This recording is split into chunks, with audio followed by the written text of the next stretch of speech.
I would like to turn the conference to Adam Hopkins. Please go ahead. Thank you, Rachel, and good afternoon, everybody. Thank you for being a part of these calls. It's nice to have them back, and we look forward to doing more of them.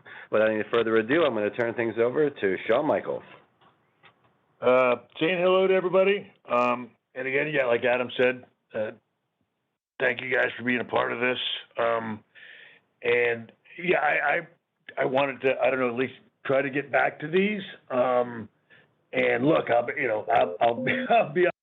I don't know that I don't know. I feel like I have to live up, and step into the shoes of Hunter's, and what he did here and in these calls. I don't know that I'll do that, but I'm certainly, more than happy to give it a whirl. Again, for me, I guess I'm just looking for us to, to get back to having an open line of communication, and again, just continuing to be able to do these things, have a little bit of more, give everybody a little bit more of an idea of what it is we're doing here in NXT. And felt like Halloween Havoc was a perfect time to do it. I really feel like this is going to be, from an NXT standpoint, I feel like this is going to be equivalent to our SummerSlam. I feel like it's going to be not the biggest, the second biggest, sort of premium live event on our schedule, only behind Stand and Deliver. But everybody, this one just feels different to me, and for us here, it feels big, it feels important. I feel like down the road, Halloween Havoc will be more identified with NXT than it is anything else. And I know from a talent standpoint, and just internally here in Orlando at the Performance Center, everybody's really jacked and excited about this one. Braun and Ilya and JD in the main event. Again, the UK talent that's come over here has been unbelievably, off the top, just off the hook successful for us, and they've all been incredibly excited to be a part of it. So I know those guys are going to obviously tear down the house. And, we've got Mandy and Alba in the women's championship match, Roxanne and Cora in a Weapons Wild match, and I don't know if there's another match on the card that epitomizes what NXT is now, which is two talent, and the average age is probably a ripe old 21. So, which is, I don't know, to me, that's mind-boggling. Premium live event, and one of them's 20, I think the other one's 22, which is just. But that is, as you guys are all figuring out, and along with us, is that's what NXT has become. The ladder match, those guys are going to just tear the house down. I know, and I can't wait to see that one. That's going to be the one where I'm going to have to, I don't know, see if there's any way to reel those boys in. But that one's going to be fantastic. Apollo and Grayson, spin the wheel, make the deal. That'll be exciting, just to see what happens. And the one that's kind of a sleeper to me, which is Julius Creed and Damon Kemp. And those are just two guys that, once again, sort of epitomize what NXT is all about. Two, college athletes coming in from an amateur background and really have turned into special performers, but in very different ways. And I don't know. So it's a cool show, but it's sort of encapsulating what we feel is, and I don't know, I don't think it's a new vision. I think it's the original vision of what NXT was supposed to be, which is, taking these young athletes, these young performers, and getting them ready for Raw and SmackDown. And again, but this, again, they're doing this on a show that, again, could possibly be, I don't know, at least up there with y'all's picks of what's, one of the best premium live events from a WWE standpoint, from a company standpoint, putting on it. And for, again, the average age of the people on this entire card is probably about 27. So anyway, I just wanted to, run down the card, obviously. Excited to have Dave LaGreca from SiriusXM Busted Open on the pre-show tomorrow. And just wanted to just to give you guys, so pardon my rambling. I guess, maybe it sucks already, so sorry. I guess an exclusive that, the next NXT Premium Live event is going to be on December 10th and it is going to be known as NXT Deadline. And so that's just something I wanted to, at least put out there right now. You'll find out more about that obviously in the future, but NXT Deadline is coming Saturday, December 10th. And obviously we are excited about that. And again, excited about everything that here in NXT because it feels like a new era. And we're all pretty jazzed about it. So anyway, I'll stop there and we can start getting to the questions if you want. Hold on one second. And I guess, yeah, Adam reminded me, and I guess somebody will ask about it, right? So I certainly might as well comment now. Want to obviously send our condolences, to Kevin Nash, for the tragedy that he suffered a couple of days ago.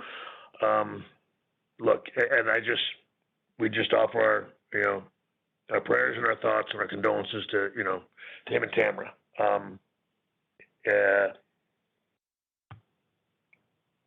I'm just going to leave it at that. It's a terrible loss, and we're going to be there for everybody, plain and simple. So, sorry to bring you down there. If you guys we want to get to questions. Let's go ahead and roll if you'd like. All right, folks. If we can do one question per outlet, that would be great. Rachel, we're ready for questions. Thank you. If you would like to ask a question, please signal by pressing *1 on your telephone keypad. If you're using a speakerphone, please make sure your mute function is turned off to allow your signal to reach our equipment. Again, please press *1 to ask a question. Our first question comes from Mike Johnson with PWInsider.com. Hold on, before we Sean. proceed, Sean, you don't know the history. Mike Johnson is typically the first question on all of these. Okay, tremendous, right? The streak continues. I was going to say that we keep the good alive. That's awesome. All right, I'm Yes, glad sir. to continue to streak. Hey, Sean, I think I speak for everybody when we say thank you for the open lines of communication and the return of these calls. So thank you for that. I want to ask you about your own experiences overseeing NXT in your new role. Like, the last year and a half has been pretty tumultuous. We had Paul's health issues, and then the launch of NXT 2.0, which was going to create feedback no matter what, given how much the black and gold version of the brand was loved. Then we have the regime change with Paul, Nick, and Stephanie taking over, and NXT sort of leaning back towards a lot of the original core elements. Can you reflect on what this experience has been like for you, what you've learned and grown and figured out about yourself over the course of being in that position and overseeing so many talents as Senior VP of Talent Development Creative? Like, what's this experience been like for you? Look, it's been so obviously incredibly challenging, but I feel like one of the greatest, learning experiences of my career. Again, so as cool as the performing aspect was of my career, I never imagined doing what I am doing now. I guess like on one way, secretly there's a part of me on the inside where I go, geez, I'm pretty proud of you, Sean. You've actually turned up into a full-grown adult. And again, I just never thought, saw that happening. But look, you find out what you can, handle. And again, I like the idea of testing and stretching myself. So look, it was sort of trial by fire, which again, I think at least at this point in my life is no longer, intimidating or scary as it is sort of like fun and challenging. And look, and that might be because I feel like, it's much later in life. And if I fail, I was able to tell everybody, look, if this goes wrong, you got to hit the bus with me. I'm the fall guy. I'm the one that's got to take it. But at least, and certainly I was able to do that as we got down the road a little bit. Can I at least do it kind of on my own terms? And so, look, it was a great learning experience. It was intimidating at first. It was hard. Obviously I came here just to, as a coach at first, coaching 2 hours a day, but then and as things increased, but it was still just as number two, you know what I mean? And to be there to step in temporarily when Hunter wanted some time off. It was in no way, shape, or form was I prepared to take over everything, but it's been pretty fascinating. I feel like I've learned a lot, And look, I also feel like it's been exciting as well. And myself, the talent, the crew that is here, we've all become closer in the process. And believe it or not, I think that's shown on, from a television standpoint. I think you could see where, we sort of got, we started out a little rough. We got our sea legs, and then all of a sudden we started rolling pretty good. So I think what you saw almost on television mirrored what was going on behind the scenes. It was just sort of caught us off guard. We did our best to adjust. We certainly stumbled up at first, but then we started, getting to know each other. So we all started to know what our roles were in these new positions. And even from a talent standpoint, got more confident together, grew together. And now I think we're probably closer in this, performance center than we've ever been. All right. Thank you for the question. Thank you. We will take our next question from Maddie Paddock with Daily Star. Your line is open. Hi, Shawn. Good to talk to you. You mentioned there. Thank you very much. You mentioned there just talking about how you've, I think you said, grown into a full adult in terms of the behind the scenes stuff you've been doing. Now, obviously, with your coaching and executive roles, you're uniquely placed to see the pressures that the talent in the modern day are working under. And I just wonder how your perspectives in that regard have changed maybe over the last 20, 30 years, and maybe how a Shawn Michaels of maybe 1992 to 1997 might have coped in the modern day? Well, look, all I know is he didn't cope with it great in that day. But that's one of the things that I certainly try to use here. I'm not afraid to be a cautionary tale to the young men and women that come through this place. If there's anything that I can do to help them, I absolutely do that. One of the things that's the biggest, not the biggest, but one of the most important things to me is for them not to feel like they can't express what's going on inside their heart, inside their mind. We're not gonna, I don't know, kind of stand for any,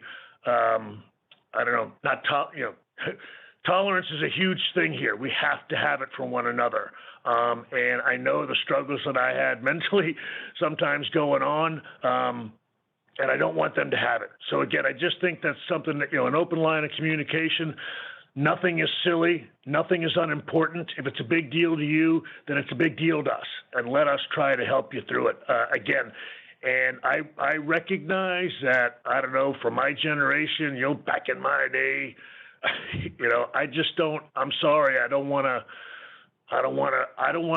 foster that. I don't want to feed that. I think it's okay. I don't care if we're a softer, gentler generation. I got to be honest. I don't care if that's how everybody sees them. I want them to, at least, it's going to get hard enough when you get up to, the main roster and the pressures and all that kind of stuff.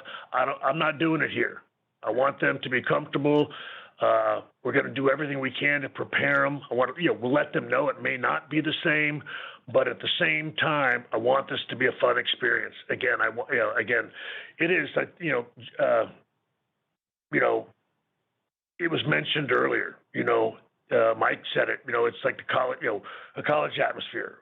That's what we want here. We want this to be a great experience. When you get into the pros and you go to the main roster and it becomes about business, I understand that. But here, I want you to know it can be fun. We want to be there for you. I don't care if we have to be, and we always talk about it, we have to be part psychiatrist or, help in any other way or parents, that's fine. That is the role here. That's why I stay here. I mean, I love that. And again, I'll be more than happy to be a cautionary tale and help people through whatever it is they might be struggling with down here because, I don't know. I don't want to name-pamby it, but that was the greatest thing about my clique buddies, I guess, is that I could at least tell them. And hell, obviously everybody on this phone call knows it didn't help me that much. I still managed to screw it up. And so I just don't want that for any of the young men and women that are coming through this place. Thanks, Shawn. Appreciate it. You bet. Thank you.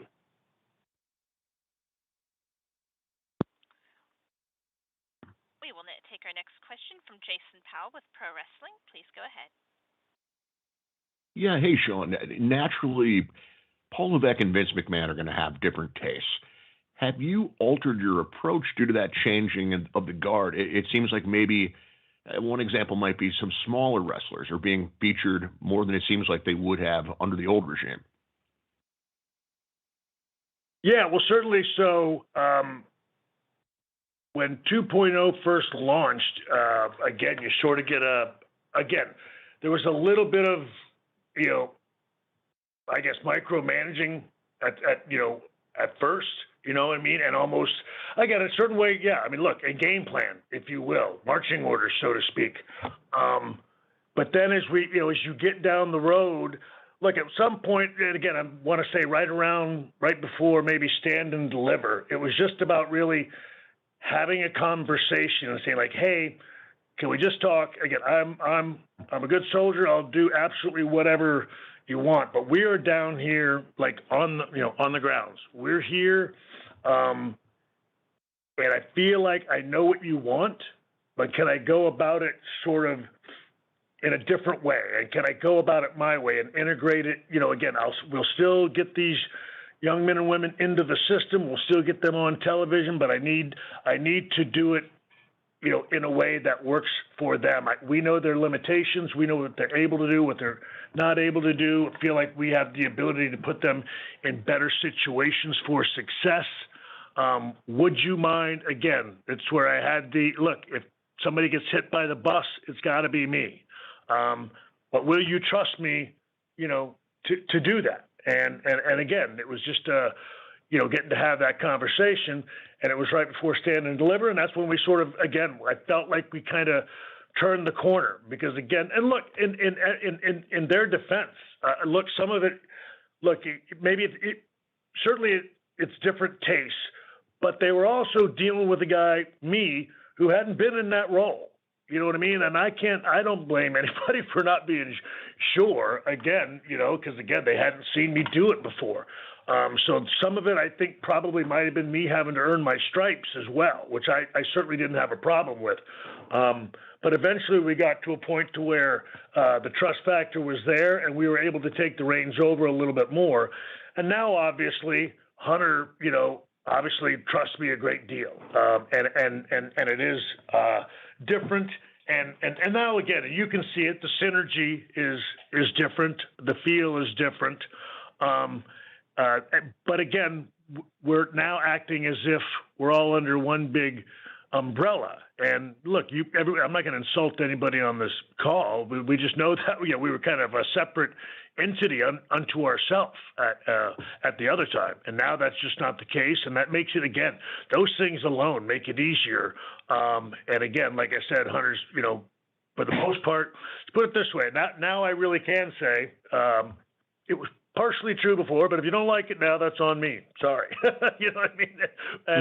And I'm okay with that. But again, I also, again, just put it this way, and I know I'm babbling a bunch, so I'll put it this way. I was told to build a car. I can build you a car, but I was told you get to use these pieces and these tools. I can still build a car. Now I'm able to build a car, but I'm allowed to use any piece I want, any tool I want. I can still build a car, but I can build you a heck of a lot better car. And I think that's the difference. And that's where we're at now.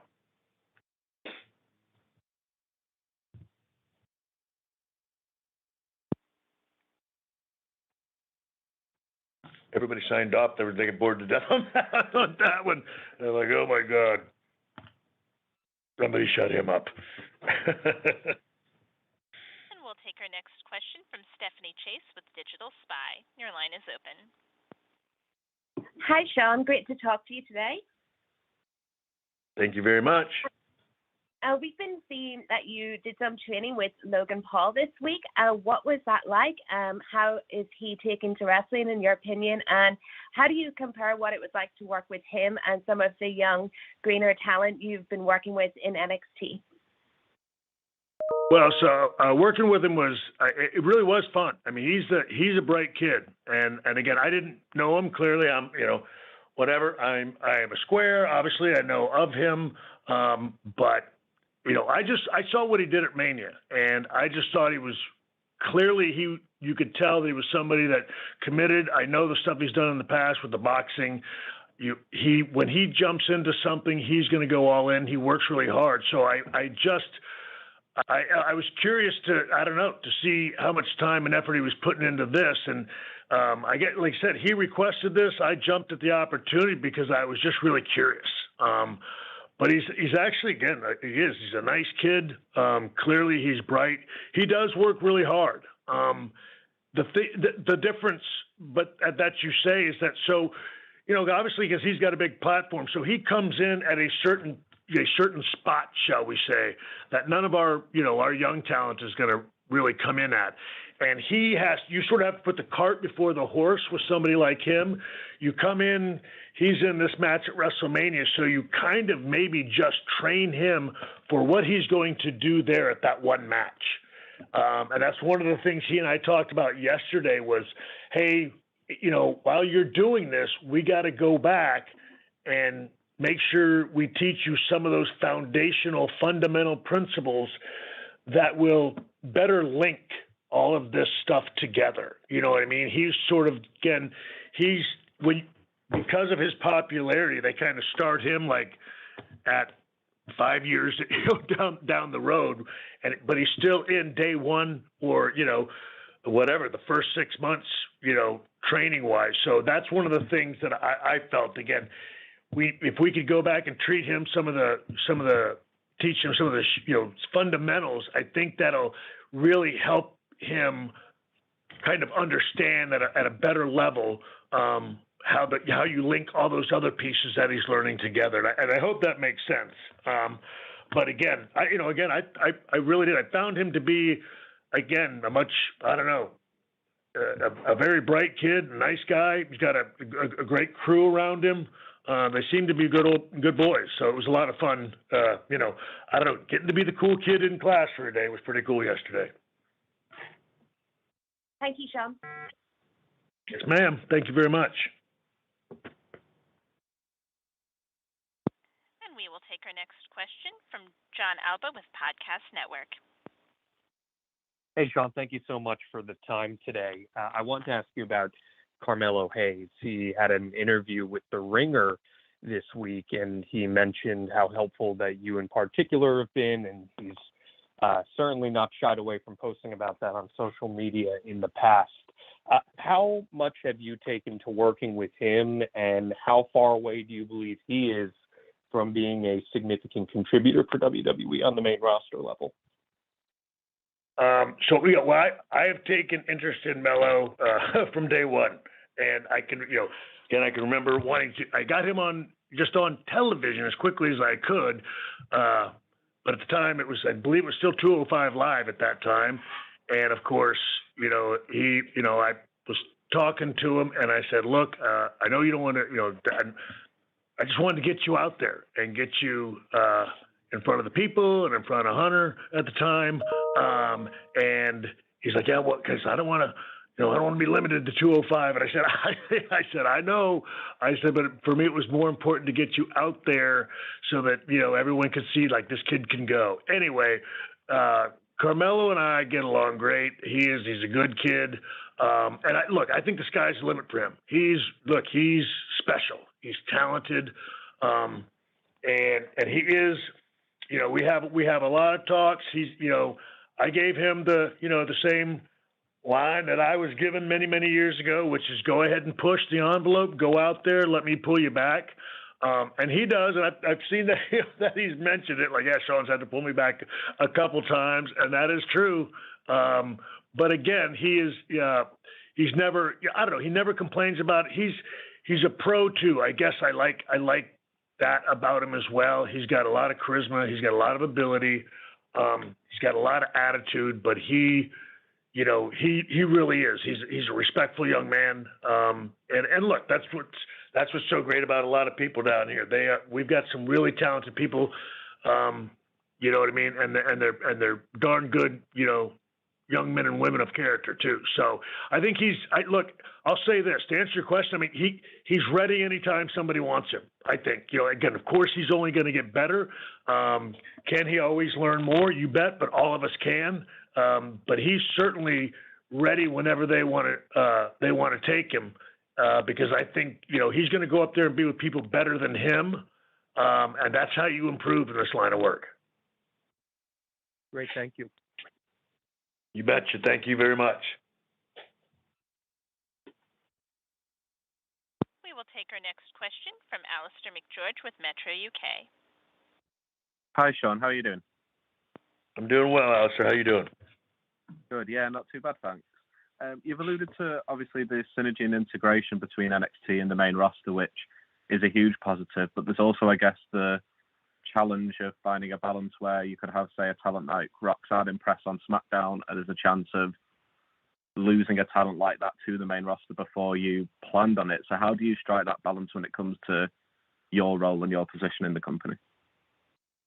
Well, look, the one thing that we kind of pride ourselves on here, look, I'll say this, given what we've been through in the last year, somebody snatching a talent out from underneath us, that's the kind of trouble we want. We don't mind that, because that means we're doing our job. And so it creatively, sure, it can cause a few hitches in our giddy up, but I'll tell you what, I think for the most part, like right now, I mean, I can't imagine that happening. You know what I mean? Because I just feel like the communication is such that, again, Hunter says, we're looking to take her. When's the time we can, when can you get her finished up by? Or like, holy cow, we want her right now. We're going to take her, but how can we, is there a way we can button this up on the other side? I mean, we will figure out whatever it is creatively we have to do. But our goal is to get our talent to the main roster. So I will, and again, that's different sort of than it was before, I think. Again, everything else we have, we've always talked about getting prior knowledge or getting a little note, you know what I mean, a little communication so we could prepare. For the most part, that didn't happen. But now we're sure it will, and if it didn't, I don't know. Again, that's the kind of trouble we don't mind. We adjust to everything down here because that's the gig. Everybody here understands that. Our job is to get them up to the main roster. If that's the biggest hassle we have down here, that's one we're willing to take, because at least it means we're doing our job well. Thanks for your time. Take care. Yeah, thank you, Alistair. Our next question comes from Salcano with Record of Mexico. Hi, Shawn. Good morning. How you doing? Doing well, sir. Okay. For us in Mexico, Halloween Havoc 97 was special because of that match between Rey Mysterio and Eddie Guerrero. And I have two quick questions for you. How important will you give this match to the new generation of Mexican wrestlers, luchadors, who are currently in WWE, and with so much respect and talking about Eddie and a friendly tone, who will have won that dream match between the Heartbreak Kid and Eddie Guerrero? Thank you so much. Well, I think, look, I'll say this. It's going to be hard, but I'm biased. It's going to be hard to beat Eddie Guerrero and Rey Mysterio, Halloween Havoc, for a number of reasons. I think what you're talking about from a Hispanic standpoint, I don't know. Those guys, I don't know. They're being at the top of that hill for a long time, and everybody aiming to it. But the inspiration that they bring, I think that's the biggest thing. I think if you were to ask, I don't know, Ray today, I think, he too would be someone that was amazed at what he's been able to inspire, to younger generations now, probably beyond his wildest dreams. And I know Eddie would feel the same way. And so, look, for us, and we lost gladly,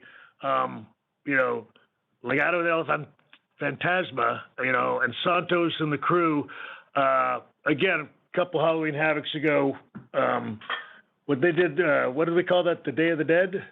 You know? Yeah. So that was that was their way of calling back to that. And look, that's always going to be the next thing. For us, we're thrilled that they're on the main roster now. But now, who's going to be that next? I don't know. That next Hispanic superstar to come through NXT and look to do just what you said. You know, start to forge a different legacy. And can it be as impactful as an Eddie Guerrero or a Rey Mysterio? Look, that's what we're always looking to find here in NXT.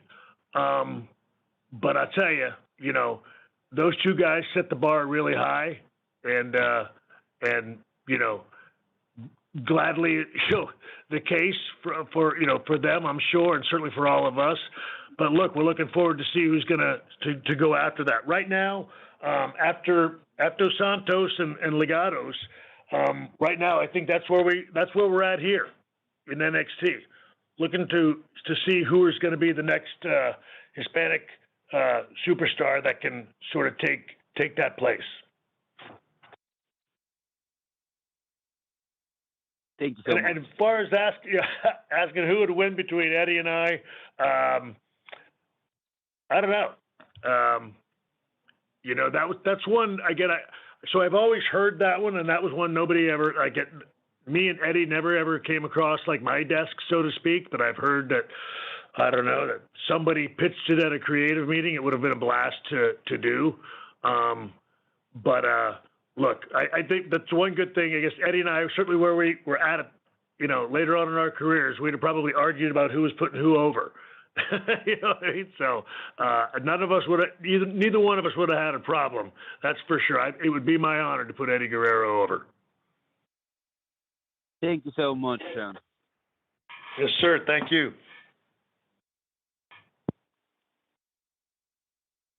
Our next question comes from Vinod Ramakrishnan with News 18 India. Please go ahead. Hello. Thank you. Hi, Shawn. My question to you is, you know, with this regime change, so to speak, one of the things from an Indian interest point is the return of Veer Mahan to NXT and aligning himself with Sangha. There were, you know, a deal earlier on. So I just wanted to know your thoughts on that and this, you know, coming back together, you know, how you've seen both these guys, these two big guys. I mean, we don't generally associate that with Indian talent. So your thoughts on that, and what's the future for these two guys at NXT?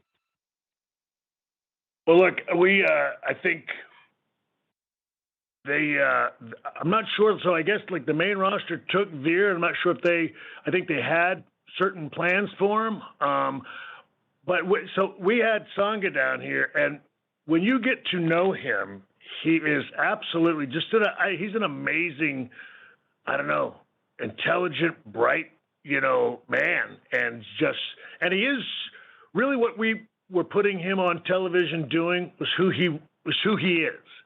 And we just found that to be captivating because he's a huge man, but he's charming as all get out. And so we just, you know, we were like, oh my goodness, let's just do that. I mean, it's how long have we done you know, he's angry and beats everybody up. And sort of that's what we felt, I don't know, it appeared that that's what they were doing with Veer. So when the opportunity came that he was coming back to NXT, we just so didn't want to do that. We just felt like, look, I'm not going to lie. I mean, I think, you know, whatever like they called wrestling tropes or whatever. And sometimes, look, I'm of the cloth that, you know, if you're not changing, if you're not evolving, you're standing still, or you're going backwards. And neither one of them do I want to do. And so they are both just such clean, classy, sharp, really nice guys.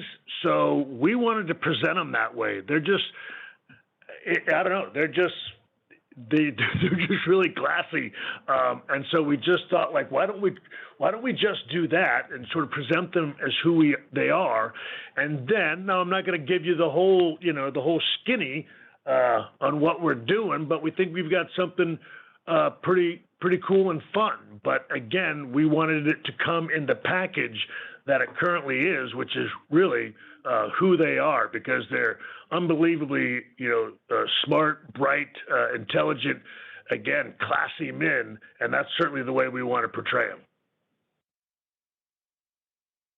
Great, thank you. You betcha. All right, folks, we have time for 2 more questions. Our next question comes from Jim Barcelona with Miami Herald. Please go ahead. Hey, reiterating what Mike said, these calls are important, so thank you for doing them, and good job so far. Thank you. Hey, you mentioned Corey and Roxanne, younger talent on Halloween Havoc, and I'm curious, Ava Rain and Valerie Loretta, 2 more younger talents, wondering how they're doing, and could we possibly see them wrestle House Show TV 2022 or more likely 2023? So look, both are coming along great.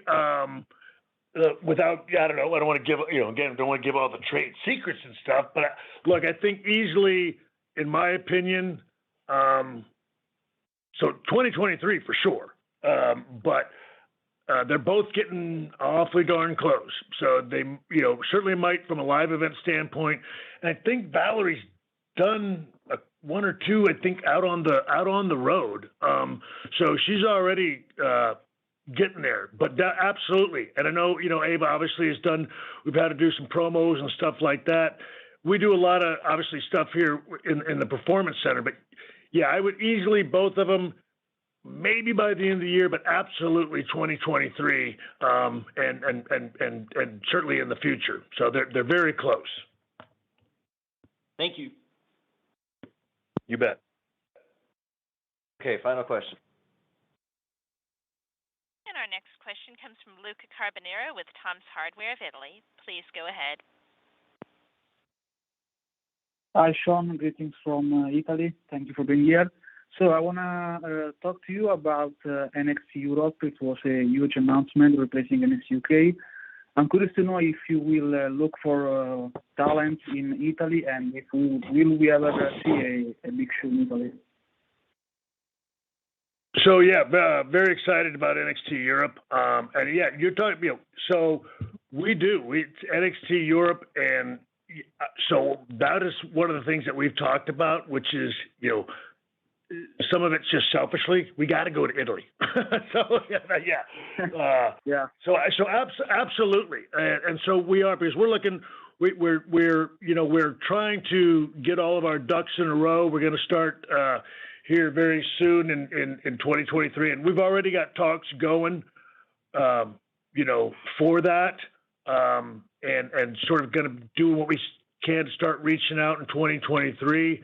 And hoping to have some big announcements not too far in the future in regards to NXT Europe, and some other hopeful big surprises coming down the road. But absolutely, when we say Europe, we do. We want it to be all encompassing. And look, for the years, again, that all of us, the pandemic and stuff, and sort of coming out of that. I don't know. I'm sure it hasn't happened as fast, certainly, again, for you all in Italy, as it has other places.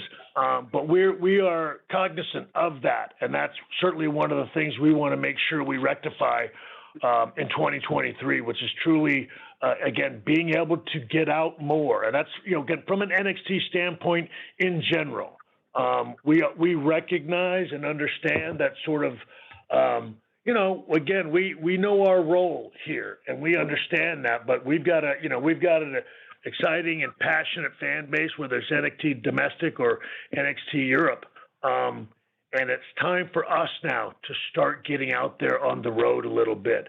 And so we are very excited that those kind of things that we feel are very close to coming down the pike there in 2023. And again, I think that just adds sort of to the momentum that NXT, certainly we feel like we have now going into Halloween Havoc, and certainly to the end of the year now with the new announcement of Deadline. So we're looking for 2023 to kind of be sort of, a new sort of breakout year for NXT, which is a brand that's been around, but it's sort of like a rebirth of NXT, and we're excited about what's coming down the pike. Thank you very much, Shawn. Appreciate it. All right, everybody, that'll wrap up today's call. I'm going to turn it over to Shawn for some closing comments. Yeah, so, and again, I mean this sincerely. So, look, this is the first time I've done this.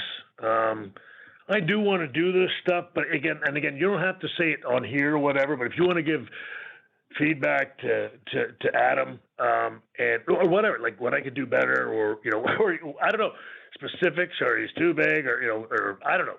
Seriously, I want to do this stuff. I want to be good at this job.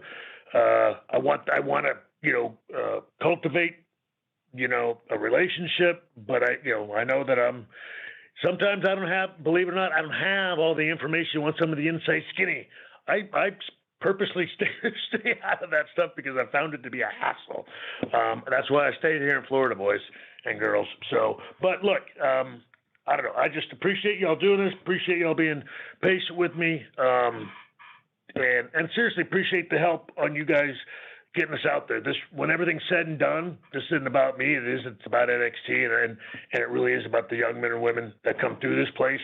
I want to do everything I can to help them, and one of those things is to ask you guys to help them as well.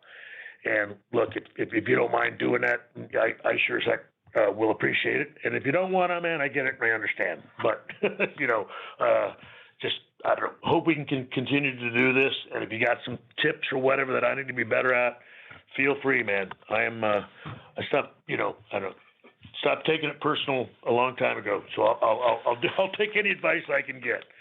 So anyway, that's it for me, and thank you all very much. And we will do it again on Saturday night. After Halloween Havoc completes, we will do another post-show conference call. So more information to come on that. Thank you, everybody, and have a great day.